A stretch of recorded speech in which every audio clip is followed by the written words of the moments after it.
All right, sounds good. Well, welcome everybody to the second STEM Talk of the year. And today we have Dr. Catherine Colasar. Who's going to be talking about air pollution around the world. Catherine, or Katie as she goes by, is a graduate of UC Davis, where she got her PhD in engineering, environmental engineering, I think. And then she did her postdoc at the University of Michigan, which she might also talk about a little bit there.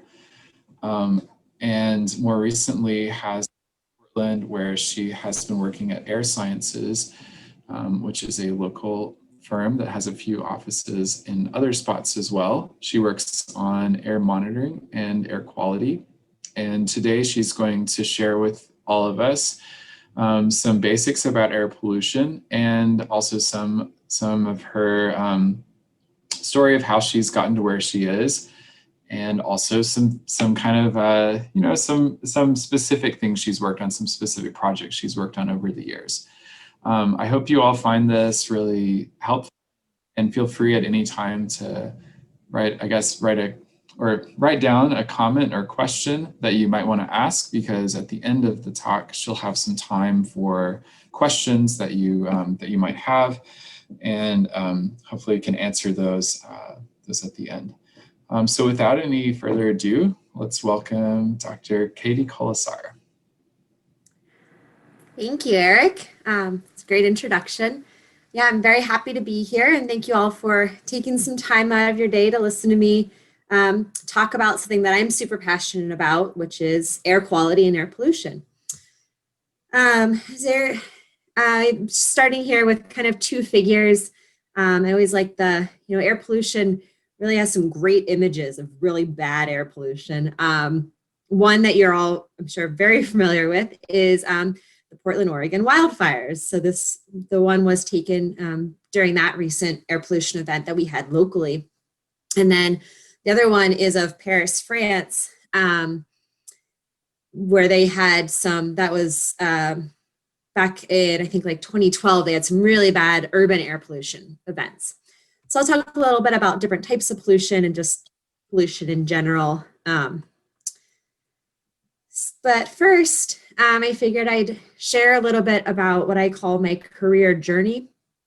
So I graduated high school a while ago from State College, Pennsylvania. I started at Penn State University right after I graduated.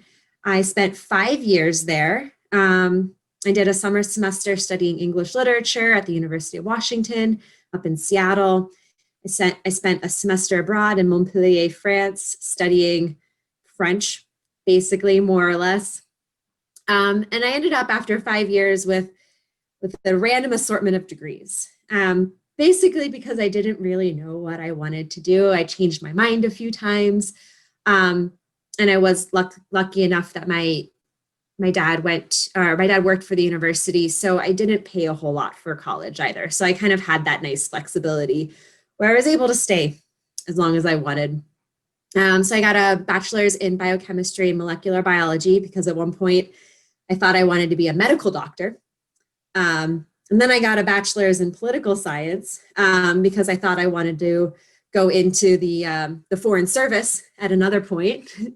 And then I got a bachelor's in international studies also to go along with that kind of foreign service goal. And then I picked up a minor in French along the way because why not, really? My honors thesis was on the participatory democracy in Venezuela under Hugo Chavez, so something unrelated to what I am doing now, but ultimately very interesting. So after I graduated from Penn State, I really still had no idea what I wanted to do. So I took some time off, and I was an English assistant at a high school in France. I was nowhere near Paris. I was in this tiny little town of about 300 people. I was the only American that lived there, which was actually really great. The people were all very nice. My students were nice as well. So I spent 2 years teaching English in France. And I mostly just had a lot of time to kind of travel around and think about what I wanted to do when I grew up. I settled on going to grad school. I applied to a variety of grad schools for a variety of different programs, all kind of centered around I guess, earth systems. I applied for a program in forestry, one in urban landscaping, and a couple in air quality and air pollution. I ended up choosing UC Davis, where the professor I wanted to work with accepted me as a graduate student. Right off the bat, I was his first graduate student, which was a very interesting experience and gave me a lot of latitude to kind of carve my own path. So I started in 2009. I graduated in 2015. And my concentration was in atmospheric aerosols and health and atmospheric chemistry. Along the way, as I started becoming more focused and getting into this, I found that it actually blended a lot of things that I liked about different parts of my previous educational career. There's a health aspect, so there's some of the biochemistry items. There's lots of policy, which I'm fascinated by. And then there's just a lot of hands-on application items. So with engineering is that real practical portion. After I graduated from UC Davis, I went to and did a postdoctoral fellowship at the University of Michigan for a couple of years. Much of the research that I'll be showing today is from my postdoc and then a little bit from my grad studies. And then at some point I decided that academia was not for me. And I started looking for jobs in the private sector. I'm doing consulting, and actually the first job I applied for was at Air Sciences, and that's where I started. So, I wasn't sure what I wanted to do for a while, but then eventually I figured it out, and I'm really happy with where I ended up. And there's still, room for me to change, and I'm changing and kind of growing all the time, but I have kind of a more focused idea of what that growth and change looks like. So, as far as air pollution goes, I like to start here to kind of give the big process idea of how air pollution fits in to a lot of our daily life aspects and just kind of a broader frame picture. So this is the action reaction cycle, and I'll start up at the top. So we have, I'll start with the health effects and climate effects, right? So some health effects or climate effects are determined that are caused by air pollution. Say there's cardiovascular stress caused by particulate matter. Okay, well, then we try to get some regulation, like the Clean Air Act, and we try to get some mitigation through needing permits for facilities and having better filtration on cars and better engines. This leads to changes in natural or anthropogenic emissions. And anthropogenic is that human-made emissions. Once the things are emitted, they go through atmospheric processing, and we kind of circle back around. The things that are processed in the atmosphere will affect our health and our climate. We kind of just do this keeps going in an iterative process. So for research involved in air pollution, people can really focus in on any one of these aspects. There's a lot of folks who just focus on the regulatory portion or the atmospheric processing portion. What I'm going to talk about is mostly the atmospheric processing portion and then the emissions portion. That's what I find the most interesting. So what is particulate matter? I know that you all have lived through those wildfires with lots of particulate matter, something that people in Oregon are now very familiar with, the term. But I wanted to give some just overview for the size of particulate matter. Most of what we talk about is PM 2.5 or PM 10. These are the sizes that are regulated under the Clean Air Act. And you can see here, here's a human hair. Here's PM 10. It's about 1/5 the diameter of a human hair. And then PM 2.5 is even smaller. And then for kind of current events, putting things in context, here's PM10, here's the coronavirus. So viruses can actually often be embedded on particulate matter. That is not what I'm going to talk about, but just want to give you a frame of reference. So some really classic cases, and what every air scientist learns about is the effect of particulate matter on human health and welfare. There was this killer fog in London in 1952 where they estimate about 3,000 people died from the elevated levels of air pollution. There was also an event in 1948 in Donora, Pennsylvania, where the smog settled into the valley. The Donora one, I think, is this right one. This left one's London. The smog settled into the valley over 5 days, killed about 20 people, and 40% of the population was sick. Then, of course, we have Portland, Oregon, wildfire smoke. Luckily, we are all used to staying inside anyway, so I haven't seen a whole lot of statistics about elevated morbidity or mortality, but those are definitely things that can happen. So in terms of monitoring and looking at air pollution, I'm sure that, again, these are some things that maybe you've looked at.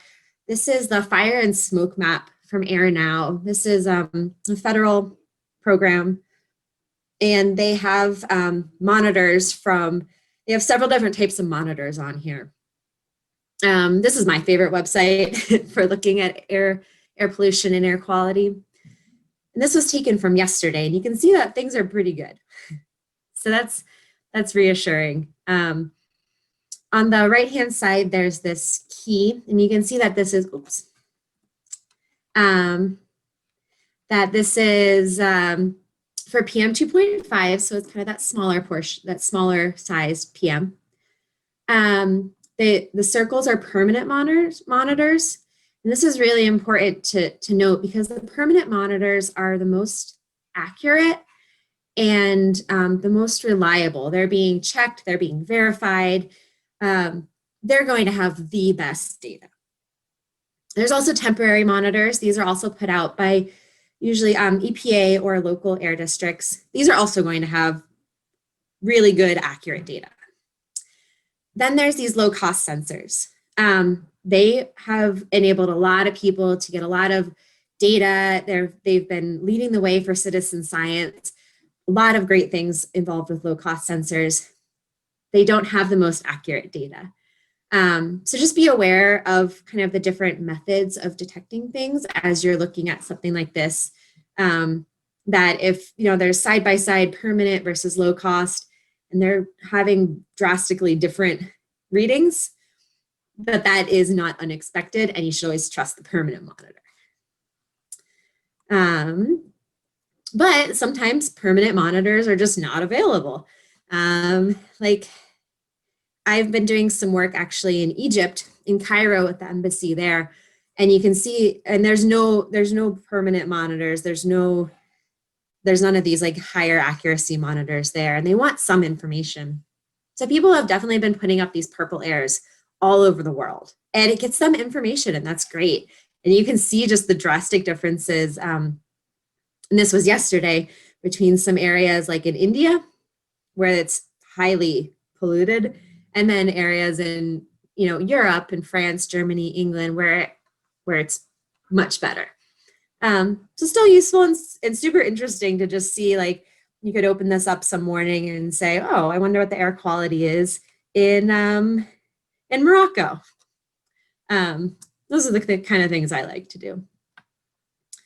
So that's a little bit about the air quality monitoring technology and some kind of more recent advancements and things you could look at as you're interested. So it's this kind of monitoring that actually led the way to determining that air pollution was a problem and what was the problem, and leading into the Clean Air Act of 1970. And this was that regulatory mitigation part. So we did some monitoring, we determined there was health effects, doing mitigation, regulation. And this was LA in the 70s. Horrible air quality. So what were these sources of particulate matter? And this is really where I've spent most of my professional career, is figuring this out. Turns out they're everywhere.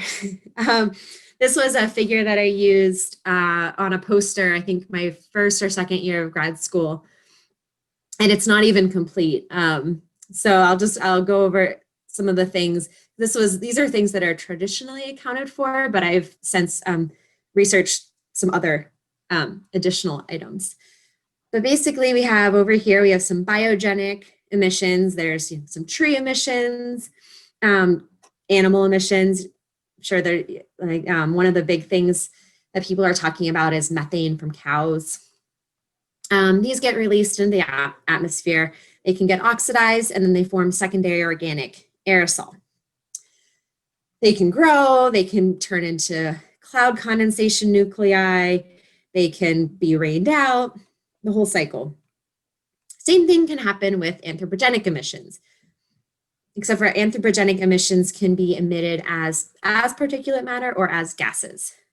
So either one, if it's gases, you get secondary organic aerosol, reactions, some fun reactions in the atmosphere, growth, all of this. So there's a lot going on over here. And then over here, it's a little bit less complicated because you have just these large particles, but they can still undergo reactions with gases that are in the atmosphere as well. So one fun one that I did while I was in grad school was we looked at how particulate matter was made from terpenes. This over here is alpha pinene, which is emitted from trees and other things. And it reacts readily with ozone, which is over here. And on the right-hand side, these are some of the compounds that it can make. It can make a lot of different compounds, and some of them are more prevalent than others. And some of them will form particulate matter more readily than others. And then I have overlain here. This is just a mass spectrum of what the alpha pinene plus ozone particulate matter looks like. Probably doesn't look like much, but mass spectrometry is fascinating because each one of those peaks means something different. Oh, and there it is again. All right. So another source of particulate matter that a lot of people don't think about is the ocean. You go to the ocean and you smell that ocean spray, and that's a lot of its particulate matter. You get wave breaking, and that creates these salt particles that then enter the air. And there's some really interesting chemistry that happens on the sea spray particles. So when the sea spray particles are injected into the atmosphere, they contain chloride is one of the things that they contain, right? NaCl is salt. And the chloride can react with nitrogen oxide species in the air. And it can form this product of ClNO2. And how they started figuring this out was they started taking measurements, like this one's in Houston, off the coast of Houston. And Houston has a lot of people, a lot of industrial activity, and there's a lot of nitrogen oxide species being emitted. And then you get the chloride aerosols there as well. And you get all of this ClNO2 is what they found out. So the ClNO2 concentrations are demonstrated by the different size of circles. So one of the things when I was in grad school was trying to figure out more about this. So the basic mechanisms are, here's your NaCl, your salt particle. You can get N2O5 dissolving into the liquidy salt particle. And then it reacts in the liquidy salt particle. And eventually you'll get this ClNO2 species. Why do we care about ClNO2?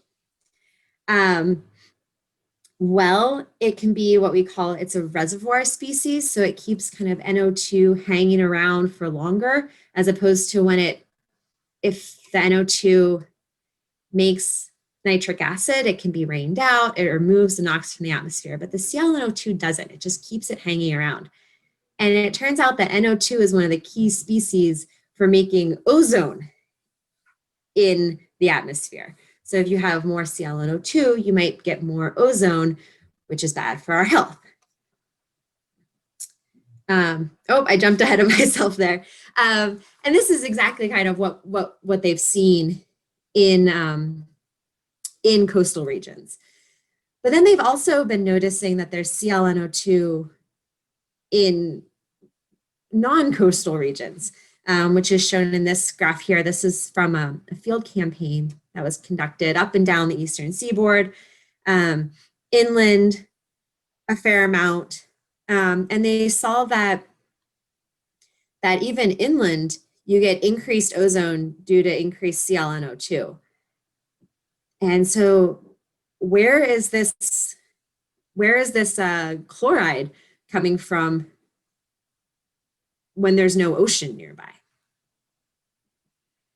So we started kind of, this is another example. This is in Calgary, Alberta, Canada, which is just completely in the middle of Canada, so far away from any ocean source. And we saw these huge spikes in ClNO2. So what is this source of chloride? This is what we are searching for. Turns out it is road salt. So this is a picture from my lab at the University of Michigan on a day where there wasn't too much snow, still manageable. You see people out and about. They put a lot of salt on the roads at a lot of places in the country. I know Oregon doesn't very much. We're starting to more, but this is something that's done all across the country. In fact, so here's Oregon. This is from 2014 to 2015. Oregon's really low, 0.01 tons of salt per lane mile, right? Whereas if you look over here in Michigan, it's 15.74 tons of salt per lane miles applied every year. Now the road salt is often, it's primarily sodium chloride. There's some magnesium chloride and calcium chloride. It keeps driving conditions better so that people can travel more readily around these areas. And I have my calculation of how much salt was applied yearly in the US.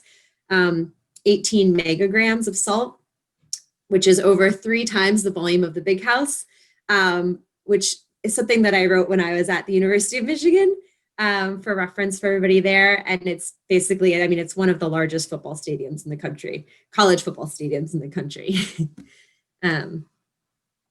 So yeah, this is applied everywhere. And in fact, you can see this in really long time samples of particulate matter in the US. So one of the programs that the EPA does is Chemical Speciation Network, and they take these filter samples at places in the US, both urban and rural, and they've been doing this for a long time. So you have, like 20 years worth of data, and they look at what the composition is of particulate matter. And one of the things that they have quantified is chloride. And so what I did is I took all that data that was publicly available, and with a high school student that I was working with, we figured out how much particulate chloride there was in several of these different areas across the country. And then we also figured out what the winter and then the total, and we correlated it to snowfall. And it turns out that there was quite a correlation between snowfall and particulate chloride in the winter.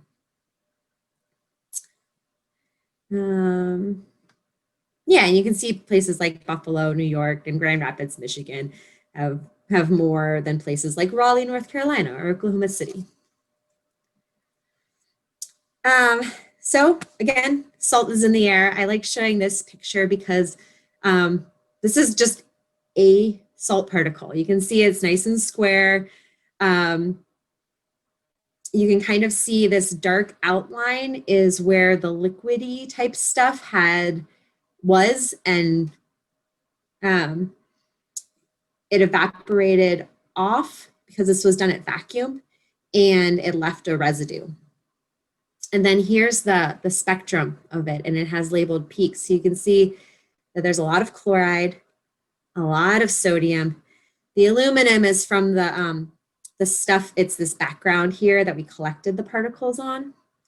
There's some oxygen and carbon, but mostly this is fresh salt in the air that you can really clearly see with this microscope. And at the same location where I took that picture in Michigan, we looked at we saw this ClNO2, and we're able to measure it, and we compared it to these different previous studies and found that it was about the same. So we were able to, we took the previous research showing that there was chloride particles in the air at oceans. We noticed that there was likely going to be there needed to be some source of these inland. We had a hypothesis about what that source could be. And then we measured for it, and we found that indeed it was road salt that was causing this inland spike in ClNO2. So kind of back to the air pollution action reaction cycle. Like I said, I spent most of my time in kind of this atmospheric processing and natural emissions state or research. So the natural emissions were kind of the ocean spray. Some of the anthropogenic, I guess you could say, is the road salt. They both undergo the same atmospheric processing, and they would both have the same health effects and climate effects. And they should, the next step is trying to figure out how to regulate and mitigate. Now, you can't regulate or mitigate the ocean spray, but you can regulate something like road salt, because now you know that there's this additional effect of it. The same thing kind of for that alpha pinene plus ozone example. You can't really regulate what the trees are producing, it's the alpha pinene, but you could regulate the ozone portion. So at any of these steps, the research is pretty fascinating, and there's really work to be done at all of them, just depending on what you are most interested in. That's kind of it. I think I talk pretty fast, so I'm sure there's lots of time for questions. I can go back over things, but here's a little cartoon about air pollution and snow.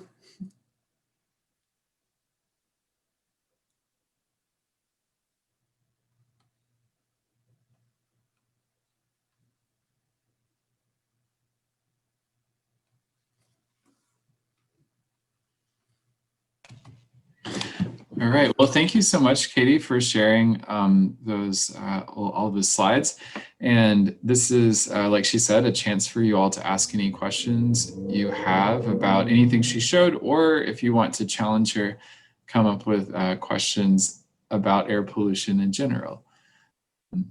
So feel free to either send me a private message. Probably that's the easiest way. So send me a private message with the particular questions that you have, and then I'll read those aloud for Katie to answer.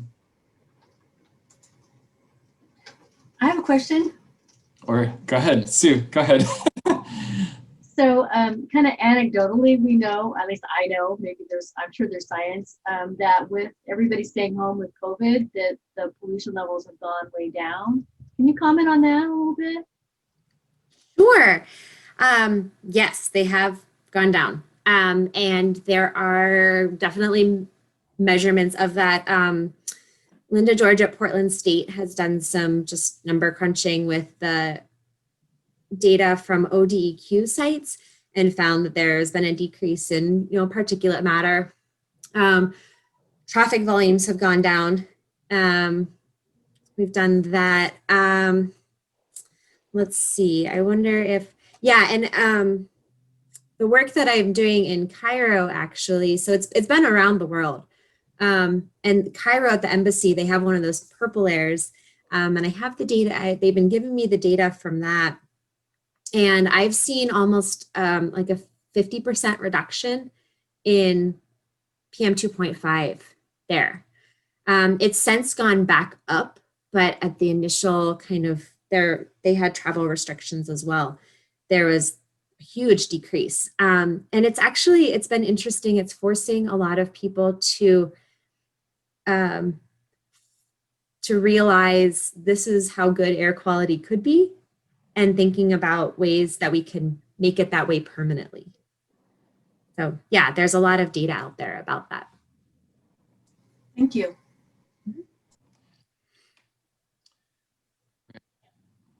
Our next question is, what is in the de-icer that we use here in Oregon, and how does that affect our air pollution?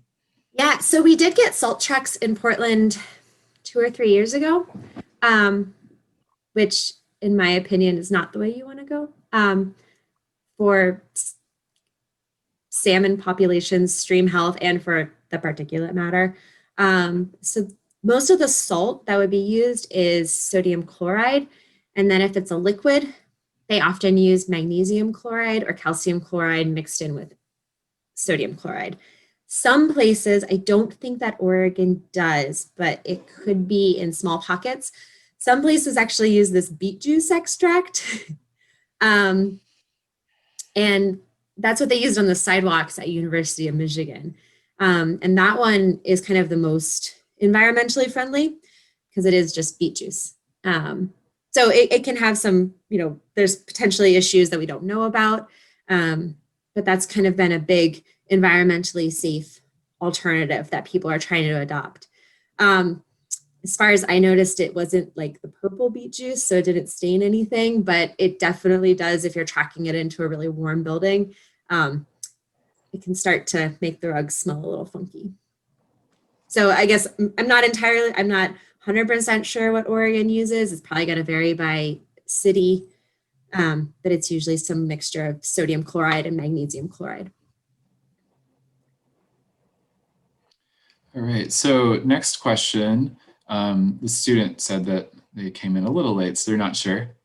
The question was, what is the biggest source of air pollution besides particulate matter that we face in our local area? Yeah, so we usually look at the sources of air pollution in terms of the 6 criteria National Ambient Air Quality Standard pollutants. So during the wildfires this year, PM 2.5 was the worst, but during the wildfires 2 years ago, we didn't get as much of the particulate matter, but we got really high ozone for several days. And ozone is probably our second biggest problem here. On a day-to-day basis, neither particulate matter nor ozone are really large problems here compared to a lot of areas. But yeah, ozone would be the second, and that's going to be highest in the summer.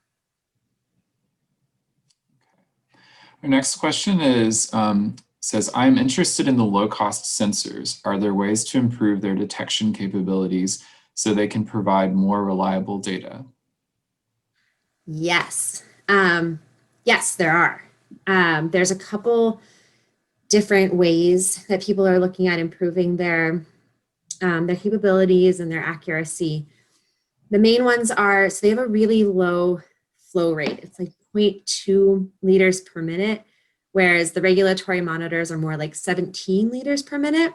So that's a huge difference. And at the 0.2 liters per minute, you just get some, you get some weird capture efficiencies. So what actually Oregon DEQ has done is they have put these little purple air, the sensors that are part of the purple air, it's called a plan tower. It's this little blue box. They've put that in a tube and they have a higher power pump at the other end. So they're pulling more air volume through. That's one way that they're looking at addressing it. And they have those in place. It's called the SENS-OR program, SENS capital OR. They have some of those in place and they're working on putting more out, and they're going to be just testing and evaluating them for the next probably year or so, and then maybe expanding the program. Another way that people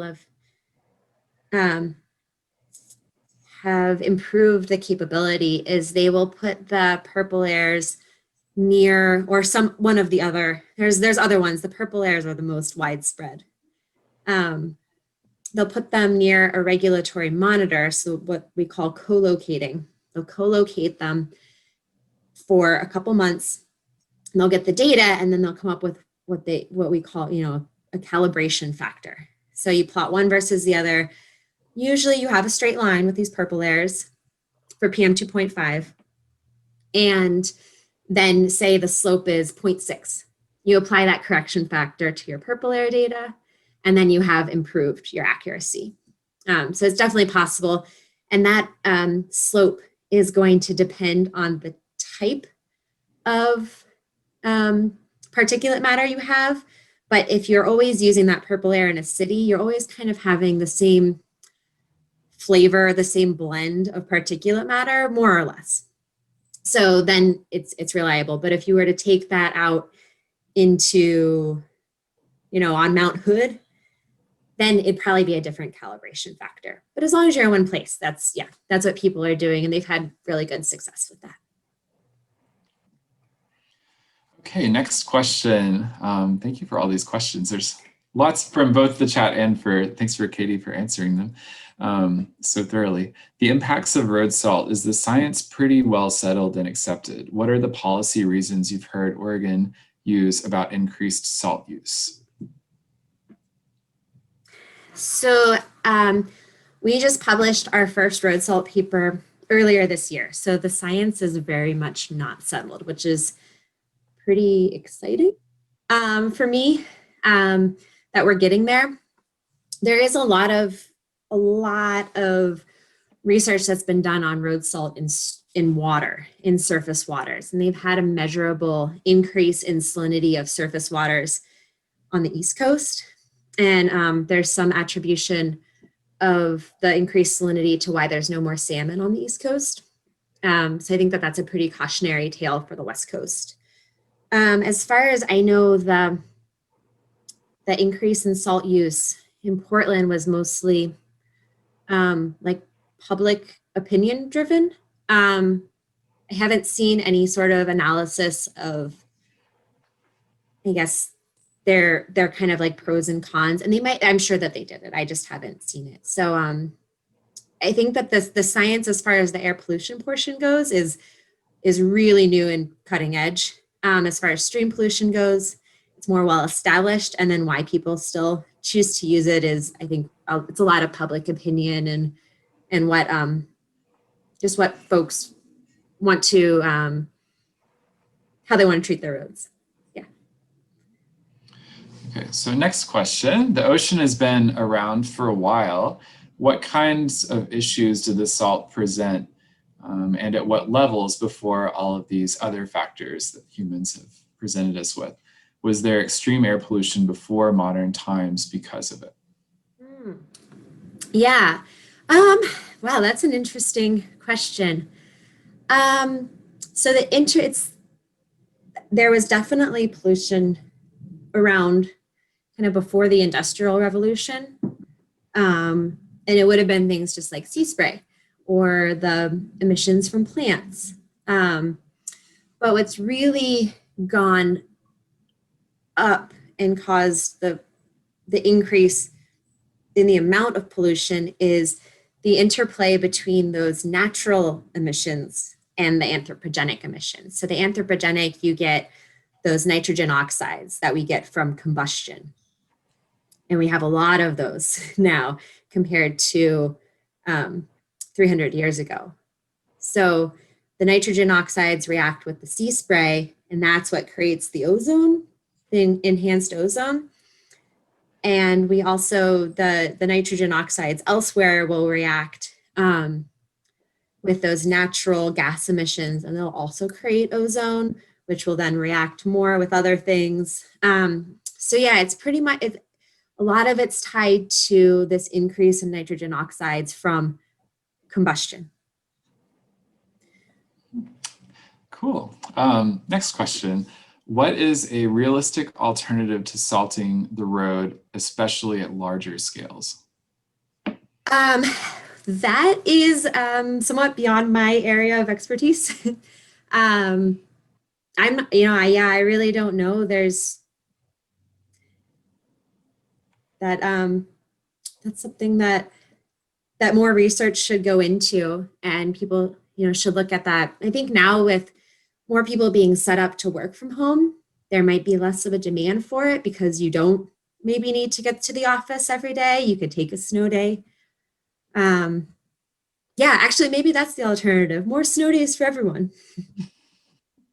But no, really, I think that there needs to be some more alternatives. We've identified some issues and don't have all the answers, so it's up to other researchers to pick that up and keep figuring out the solutions. This is a question a little bit tangential, but whatever happened to acid rain? I don't hear about that anymore. Great question. Yes. So All right. acid rain. Yeah, you don't hear about it much anymore. That was a huge success. So the 6 criteria, National Ambient Air Quality Standard pollutants, 2 of them are no longer issues in most of the country. And one of them is SO2, which leads to the formation of acid rain. And one of them's lead, which is a heavy metal, which is just, it's not very good for your health when you breathe it in. I'll start with lead, which is not the question, but it's one of my kind of favorites. So we used to have leaded gasoline, and the solution was as simple as taking the lead out of the gasoline. So now we have only unleaded gasoline, right? So no more lead in the air. Problem solved. Sulfur emissions. So a lot of the sulfur emissions came from coal combustion. And I forget which one it is, if it's anthracite coal or bituminous coal. One of them is really high in sulfur. One of them's not. And basically coal-fired power plants are decreasing overall. But then also, even before they started decreasing, they switched over to the low sulfur type of coal. And they had capture that was better at capturing the sulfur. So it was a combination of both of those. So it was some really great success stories in air quality where the problem was identified. We saw that there was acid rain. It was causing this issue. People figured out where the acid rain was coming from. And then we had regulation to mitigate that source. All right, cool. I think that's our last question so far. Does anyone have additional questions beyond those? We have a few more minutes, so ask them now. Unmute yourself or send me a private message, either way.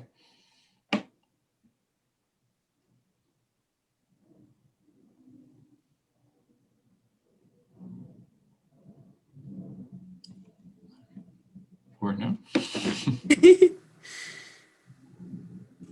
Well, Katie, I just want to say thank you so much for answering my acid rain question, because seriously, I appreciate just having the opportunity to ask someone in the know. I didn't think it could be all about just capture of emissions, and I really did wonder whatever happened to it. So that was awesome, even though slightly tangential. Thank you so much. You're welcome. All right, so I guess we'll end there. If you are afraid to ask the big group and want to stick around, I'm sure Katie can stick around for a couple more minutes, and feel free to do that and ask her any other questions. Thank you all for coming, and we look forward to the next STEM talk, which will be sometime in the winter term. We haven't specifically nailed that down yet. I did want to mention one other thing before we go, which is that the STEM Club is getting going, and I believe they're doing mostly Minecraft this year. So they just got a Minecraft server. They're gonna have some competitions. If you're interested in that, please just send me a message. I can send you their Discord channel link, which will allow you to connect with. Oh, and Barry has one more question, which is, do you have any advice for STEM students who are going into the field that you wish you had known, perhaps? We will end on that question. Yeah, I do. One of the things that is really important to me when I'm working with colleagues or my or things that I guess something that I didn't know that I would need to figure out how to do is just kind of basic technical skills. I mean, you spend so much time in the classroom learning about the theory of reactions or the theory, how to do this calculus problem or something. But some of the really most of the time that I spend is trying to fix things or put things together. And that's, a little bit because of the area that I've chosen. But my dad was an electrical engineer working with the Air Force for a long time. And he said the same thing, that there's a lot of, there's a good emphasis on classroom learning, which is very important, but then it's also the stuff that you do kind of outside of class, which are the practical skills, even if it's just something like, learning about how a combustion engine works, or building a bookcase, or just something hands-on to give you those basic skills that can then be applied to whatever you do. Those are the kind of things that are going to help you be really successful. You have to have the theory, but it all kind of works together.